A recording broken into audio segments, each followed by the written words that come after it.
ఇప్పుడు నేను మీకు కొన్ని తమిళ్ పాటలు తెలుగులో ఎలా రాశారు, ఎంత కాంపిటీటివ్‌గా రాశారు అన్నది నాకు తెలిసినంతలో చెప్తాను.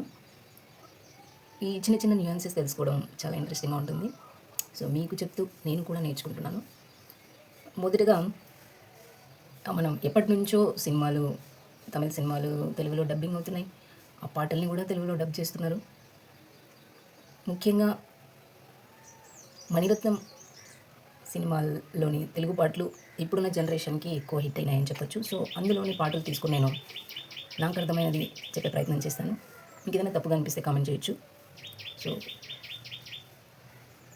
'సఖి' సినిమాలో వైరముత్తు రాసిన 'కాదల్ సడుగుడుగుడు', కాదల్ సడుగుడుగుడు కన్నె తొడు తొడు, ఈ పాటని వేటూరి అంత ఛాలెంజింగ్‌గా తీసుకొని కాయిలో చెడుగుడుగుడు కన్నె ఉడుకుడు అని రాస్తాడు.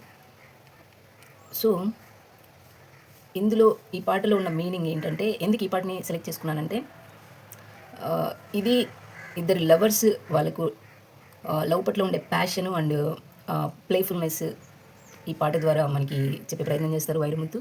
సో, అంతే కాంపిటీటివ్‌గా వేటూరి ఇప్పుడు ఈ లవర్స్ అయితే ఎంత ప్లేఫుల్‌గా, ప్యాషనేట్‌గా ఉంటున్నారో, వీళ్ళు లిరికల్‌గా ఆ వాల్యూ ఇవ్వడానికి అంతే కాంపిటీటివ్‌గా, అంతే ప్లేఫుల్‌గా రాశారు అనేది అర్థమవుతుంది.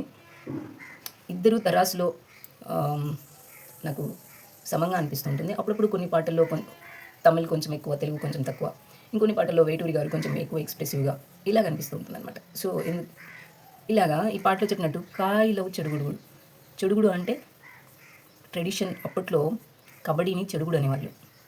సో, ఎలాగా ఈ లవర్స్‌ని కబడ్డీ ఆటతో ఎంత కాంపిటీటివ్ ప్లేయర్స్‌గా పోల్చారో, ఈ పాట రాయడంలో కూడా నాకు వేటూరి ఇంకా వైరముత్తు ఇద్దరు పదాలతో చెడుగుడు అన్నట్టుగా అనిపిస్తుంది.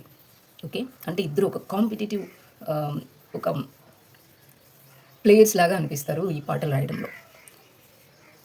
తమిళ్ ఒక రిచ్ లాంగ్వేజ్. సో, తెలుగు కూడా అంతే రిచ్ లాంగ్వేజ్. 2 ఒక క్లాసికల్ లాంగ్వేజెస్‌గా పేరు పొందిన భాషలు. సో, మనం కొన్ని పాటలు సాధ్యమైనంత వరకు చర్చించే ప్రయత్నం చేద్దాం.